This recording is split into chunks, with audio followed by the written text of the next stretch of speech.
بسم اللہ الرحمن الرحیم۔ السلام علیکم ناظرین، آپ لوگ دیکھ رہے ہیں 9 نیوز۔ مجھے کہتے ہیں غلام مرتضیٰ بٹر۔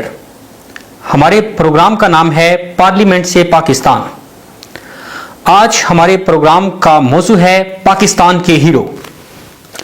ناظرین، آج میرے ملک پاکستان کے ایک عظیم ہیرو لیفٹیننٹ جنرل DGISI حمید گل، ان کی زندگی کے بارے میں جاننے کے لیے آج ان کی صاحبزادی عظمیٰ حمید گل صاحبہ ہمارے ساتھ موجود ہیں۔ السلام علیکم میم۔ کا شکر میم، سب سے پہلے مجھے آپ یہ بتائیے گا کہ جنرل حمید گل صاحب کا تعلق جو ہے شہینوں کے شہر سرگودا کے کس گاؤں سے تھا؟ جنرل حمید گل کا تعلق چک صوبیدار والا 38 شمالی چک 38 شمالی سے تعلق تھا، اور وہ تعلق تو اب بھی ہے، ہمارا ہے، ہم اس علاقے سے تعلق رکھتے ہیں، اور وہ گاؤں کے اسکول میں پڑھے ہوئے ہیں۔ شروع کی جو ابتدائی تعلیم ہے اسی گاؤں کے اسکول سے حاصل کی تھی، اور اس کے بعد پھر آگے جا کے وہ شہر میں پڑھے۔ تو آپ سمجھ لیں کہ ہم بیک گراؤنڈ میں ہم لوگ کے ہم دیہاتی اور اپنے گاؤں کے لوگ ہیں۔ میم، میرا دوسرا سوال آپ سے یہ ہے، آپ کو پشتون کہا جاتا ہے، تو پشتون کے کس قبائل سے آپ کا تعلق ہے؟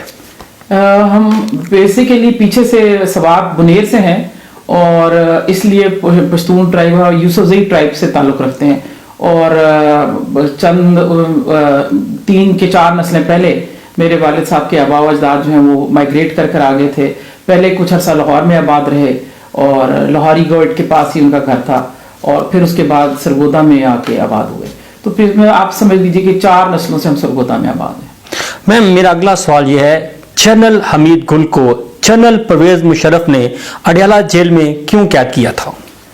جنرل حمید گل ہمیشہ جیسے کہ عام طور پہ لوگوں کو نہیں علم، یا عام طور پہ ایک سوچ ہوتی ہے کہ وہ جتنے بھی فوجی لوگ ہوتے ہیں وہ ڈکٹیٹرشپ کے حامی ہوتے ہیں، تو یہ بالکل تاثر غلط ہے۔ چند لوگ ضرور اس چیز میں شامل ہوتے ہیں اور غلطیاں کرتے ہیں، مگر جنرل صاحب ہمیشہ جمہوریت کے علمبردار تھے۔ وہ یہ مغربی جمہوریت کے فارمولے کو تسلیم نہیں کرتے تھے، مگر جمہوریت چاہتے تھے، اور اسی لیے جس وقت یہ واقعہ ہوا کہ چیف جسٹس کو اس طریقے سے ایک ایمرجنسی پلس لگا کے ان کو کر دیا گیا تھا، ہٹا دیا گیا تھا، اور پابند سلاسل کر دیا گیا، تو یا آپ کے ہاؤس اریسٹ کر دیا گیا، تو اس وجہ سے جنرل صاحب ایز اے پروٹیسٹ گئے کہ میں جا کے پھول بھی پیش کروں گا چیف جسٹس کو، اور عدلیہ کی آزادی کے لیے تحریک چونکہ چلائی بھی تھی تو اس میں حصہ ڈالنا تھا۔ تو مشرف صاحب کو یہ بات پسند نہیں آئی، اور انہوں نے، میرا نہیں خیال کہ میں نے کوئی اس طرح واقعہ دیکھا ہو کہ ایک اس طرح ایک جنرل کو جس کا کوئی ایسا واقعہ نہیں ہے، جو کوئی ایسا کرمنل کا نہیں تھا، کوئی غلط کام نہیں کیا، پھر بھی ان کو اریسٹ کر لیا اور ان کو اڈیالہ جیل میں ڈال دیا۔ میم، جنرل حمید گل کے افکار اور نظریات کیا تھے، یہ بتائیے گا آپ۔ جنرل حمید گل کے افکار اور نظریات کو اگر ہم نے بالکل چند لفظوں میں بند کرنا ہو اور فائنل کرنا ہو تو اس کے لیے بالکل آسان ہے کہ ان کا نظریہ پاکستان یا جو اسلام کے حوالے سے وہ سب چیزیں ایک ہی چیز میں آ جاتی تھی کہ وہ اسلام کے داعی تھے، کہ اسلام کو وہ ہمیشہ کہا کرتے تھے کہ ہمیں کم اسلام نہیں، ہمیں زیادہ اسلام کی ضرورت ہے، کیونکہ زیادہ اسلام جو فالو کرے گا وہی انصاف بھی کرے گا، وہی عدل بھی کر سکتا ہے، عدالت بھی کر سکتا ہے، حفاظت بھی کر سکتا ہے، کفالت بھی کر سکتا ہے۔ تو جو اسٹیٹ یہ 3 چیزیں نہیں کر سکتی تو وہ اسلام سے دور ہو جاتی ہے۔ تو وہ زیادہ اسلام کے پروپوننٹ تھے، اور اس کی وجہ سے وہ پاکستان کی بھی بڑی اہمیت کو سمجھتے تھے کہ پاکستان بھی اسلام کا قلعہ ہے، اور آپ سمجھ لیں بس کہ وہ امت کا درد رکھتے تھے، وہ مسلمان تھے پکے۔ میم، ایک سیاستدان اور اسٹیٹ مین میں کیا فرق ہوتا ہے، یہ بتائیے گا۔ سیاستدان جو آج کی زبان میں ہم سمجھ رہے ہیں، وہ تو جس کو ہم سیاستدان کہتے ہیں، وہ تو بیسیکلی مطلب برا لگے گا لوگوں کو، مگر یہ بات ہے کہ وہ اپنی ذات کے لیے سب کچھ کرتا ہے، اس کی ذات، اس کی پارٹی، اس کے اپنے حلقے اور اپنے لوگ اور اپنا دکھاوا اور اپنی گڈی چڑھانے والی باتیں کرنا، جس سے میرا نام ہو، میں اس سیاست جو آج کی ہے۔ اور جو اسٹیٹس مین ہے اس کا ہے کہ وہ اپنے ملک کے لیے کام کرتا ہے، اپنے وطن کے لیے کرتا ہے، اپنی قوم کی بھلائی کے لیے کام کرتا ہے، اس میں کوئی اس کا ذاتی مفاد نہیں ہوتا۔ اور میں سمجھتی ہوں کہ میرے والد صاحب قائد اعظم کے نقش قدم پہ چلتے ہوئے ایک اسٹیٹسمین ٹائپ کے آدمی تھے۔ میم میرا اگلا سوال یہ ہے، پاکستان کی تاریخ کا میں اسٹوڈنٹ ہوں، میں نے ہسٹری پڑھی ہے. ہسٹری کے اندر میم 2 ایسی شخصیات تھی جنہوں نے وطن کے اوپر قربانیاں دی اور عالم اسلام کے ہیرو کہلائے. سیاسی میدان میں اگر دیکھا جائے تو ذوالفقار علی بھٹو صاحب کہا جاتا ہے، اور اگر ملٹری لیول پہ دیکھا جائے تو جنرل حمید گل صاحب کو کہا جاتا ہے. جنرل حمید گل صاحب میں کیا ایسی بات تھی کہ وہ عالم اسلام کے ہیرو بنے؟ میں نے جیسے پہلے آپ کو کہا کہ وہی بات ہے نا کہ جو ان کی محبت اور جو اسلام کے لیے جو ان کو انڈرسٹینڈنگ تھی کہ ہمارا دین کیا کہتا ہے، یا علامہ اقبال کا میسج کیا ہے، نبی صلی اللہ علیہ وسلم نے کیا باتیں ہمیں سمجھائیں ایک مسلمان کو کیسے ہونا چاہیے، اور وہی پھر باتیں علامہ اقبال نے ہمیں شاعری کی زبان میں سمجھائیں، اور قائد اعظم نے جس چیز کے لیے پورا ایک ملک مانگا کہ ہم اس میں اسلام کو اپنے عملاً کر کے دکھائیں کہ کیسے اسلام عملاً اس میں ہوتا ہے. تو یہ ساری چیزیں جن صاحب اس چونکہ سمجھتے تھے اور وہ اسی کے دائی بھی تھے اور اسی کو ہمیشہ پروپوننٹ بھی رہے، تو اسی وجہ سے لوگ دل کی زبان سے تو ان کو دیکھتے تھے نا.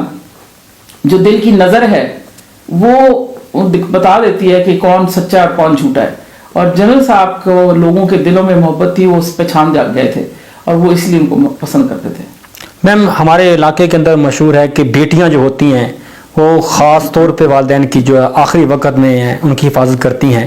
آخری دنوں میں جب وہ خالق حقیقی سے جا ملے تو مری کے اندر آپ ان کی دیکھ بھال کر رہی تھیں، تو اس وقت ان کی کیفیت کیا تھی؟ اس قوم کے لیے، اس ملک پاکستان کے لیے کیا میسج تھا میم؟ میں آپ کو بتاؤں کہ تھوڑا سا چند دن پہلے سے ہم بات کریں گے کہ 11 اگست کو جنرل صاحب جا رہے تھے مری، اور میں نے اگلے دن جانا تھا.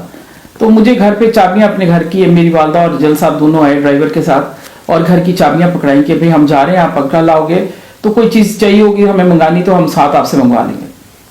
تو چابیاں مجھے پکڑا کے جا رہے تھے.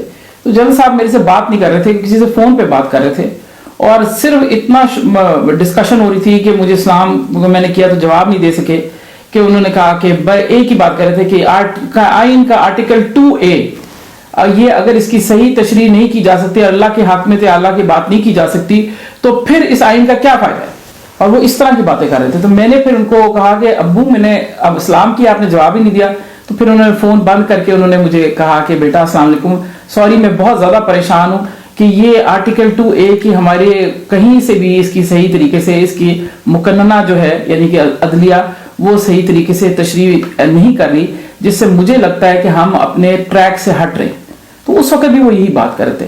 پھر میں جب ان کے پاپی گئی مری میں اور وہاں ان کے پاس رہی تو وہاں بھی وہ صرف یہ بات کر رہے تھے. جس آخری وقت تھا ان کا، وہ ٹی وی کے آگے ایک انٹرویو کسی کا دیکھ رہے تھے اور کہہ رہے تھے کہ مجھے آج آپ کے گرینڈ چلڈرن بہت شور کر رہے ہیں، ان کو چپ کرائے، میں نے بہت ضروری انٹرویو دینا ہے.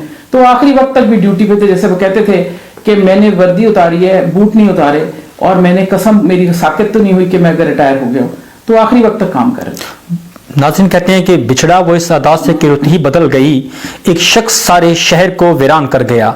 میم اس وقت آپ میرے ملک پاکستان کی آرمی کے جو جوان ہیں جو سرحدوں پر میرے وطن پاکستان کی حفاظت کر رہی ہیں، 6 ستمبر بھی آنے والی ہے، کل ماشاءاللہ 6 ستمبر ہے، تو آپ کیا انہیں میسج دیں گے، کیا پیغام دیں گے آپ آرمی کے جوانوں کو؟ میں آرمی کے جوانوں کو یہ پیغام دینا چاہتی ہوں کہ ہم آپ کو بہت اپریشیٹ کرتے ہیں، ہم آپ کی قربانی کو سمجھتے ہیں. میرے والد صاحب اس محکمے سے تھے، میرے ہسبینڈ ایکس ایئر فورس ہیں، ہمارا پورا خاندان، ہمارے تعلق دار، ہمارے زیادہ تر ملنے والے فوجی ہیں اور یا فوجی بیک گراؤنڈ سے ہیں. تو ہم سمجھ سکتے ہیں کہ جو آپ کی قربانیاں ہیں اور جو آپ کی ایفرٹ ہے وہ اس چیز کو اس طرح کی اپریسیشن جس طرح چاہیے وہ نہیں ملتی. مگر اس کے باوجود آپ لوگ جب اتنا کچھ قربان کرتے ہیں تو یہ اپریسیشن بھی قربان کریں اور اپنے پاکستان کے لیے، وطن کے لیے جو بھی کچھ کر سکتے ہیں وہ کریں. کیا فرق پڑتا ہے؟ اللہ کے ہاں تو آپ کی اپریسیشن ہے، ہم آپ کی اپریسیشن کو سمجھتے ہیں، ہم آپ کو سلوٹ کرتے ہیں.